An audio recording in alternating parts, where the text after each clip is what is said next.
तकदीर पर कितना ईमान लाना ज़रूरी है? तकदीर पर ईमान रखना ज़रूरी है, लेकिन कुछ लोग कहते हैं कि तकदीर कुछ नहीं है, जो कुछ होता है इंसान अपनी मेहनत से करता है, इसमें तकदीर का कुछ दखल नहीं है। ऐसे लोगों के लिए क्या हुक्म है?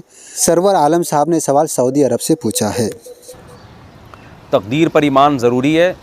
जो तकदीर का अक़ीदा ना रखे शरीयत में वो गुमराह है, अहले सुन्नत वल जमात से खारिज है। इस पर कुरान भी शाहिद है। तकदीर के अक़ीदे पर बहुत सारी अहादीस हैं तवातुर से, और इजमाए उम्मत से अक़ीदा साबित है।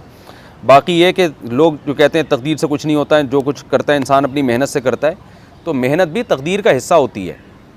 तकदीर में ये बात लिखी होती है, ये इंसान मेहनत करेगा जिसकी वजह से इसको ये बदला मिलेगा, और ये पोस्तियों की तरह पड़ा रहेगा, कुछ भी नहीं करेगा, लिहाजा ज़िंदगी बर्बाद करेगा। तो मेहनत भी उसी का हिस्सा है। लिहाजा तकदीर के अक़ीदे से मोटिवेशन मिलती है, ना ये कि इंसान डीमोटिवेट होता है। नबी सल्लल्लाहु अलैहि वसल्लम ने फरमाया इअमलू फकुल्लुन मुयस्सरुन लिमा खुलिक़ ला।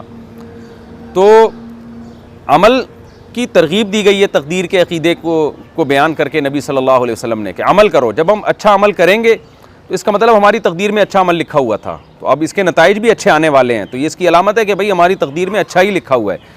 अब हमें पहले से तो पता नहीं होता कि मेरी तकदीर में अच्छा अमल लिखा है कि बुरा अमल लिखा है, तो करके देख लें, करके देखें। जब हो यानी जब आप अच्छा अमल करेंगे ना, तो अल्लाह का वादा है कि जो अमल की कोशिश करता है मैं उसको तौफीक देता हूँ। तो चूँकि मुबहम है ना, हमें बताया नहीं गया तकदीर का अक़ीदा, तकदीर बताई नहीं गई है हमें कि हमारी तकदीर में लिखा हुआ क्या है, तो इसलिए हम मजबूर नहीं हैं। जो हम करते हैं तो हमें करने के बाद पता चलता है कि क्या लिखा हुआ था। ये अल्लाह का इल्म है ना, अल्लाह को पहले से मालूम है कि किसने अच्छा करना है, किसने बुरा करना है। तो अल्लाह ने अपने इल्म के मुताबिक हर चीज़ पहले से लिख ली है, तो वो अल्लाह को पता है, हमें नहीं पता। हम तो जब करके देखेंगे तो पता चल जाएगा कि अच्छा मेरी तकदीर में अच्छा लिखा हुआ था। तो इसलिए हम तो अमल ही के पाबंद हैं, तो हमने अमल ही करना है।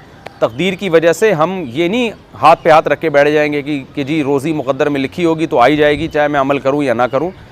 तो भाई रोज़ी आम तौर पर उन्हीं के मुक़द्दर में लिखी होती है जिनके मुक़द्दर में अमल भी लिखा होता है। हाँ, बाज़ लोग ऐसे होते हैं, अल्लाह ने लिख दिया होता है कि कुछ भी नहीं करेंगे फिर भी इनको दबा के रोज़ी मिलेगी, थोड़े लोग ही ऐसे होते हैं। और बाज़ लोगों के मुक़द्दर में अल्लाह ने लिख दिया होता है कि ज़मीन आसमान का ज़ोर लगा देंगे मिलेगा कुछ भी नहीं इनको। लेकिन हमें नहीं पता भाई क्या लिखा हुआ है। हम तो ज़ाहिर के मुकल्लफ़ हैं, और शरीयत ने हमें ज़ाहिर का मुकल्लफ़ ही बनाया है, और हमें ये हुक्म दिया है कि मेहनत करो, स्ट्रगल करो।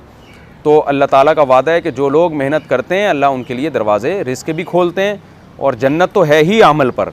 तो इसलिए तकदीर का अक़ीदा भी ज़रूरी है और मेहनत भी ज़रूरी है। ये दोनों चीज़ें एक दूसरे के अपोज़िट नहीं हैं।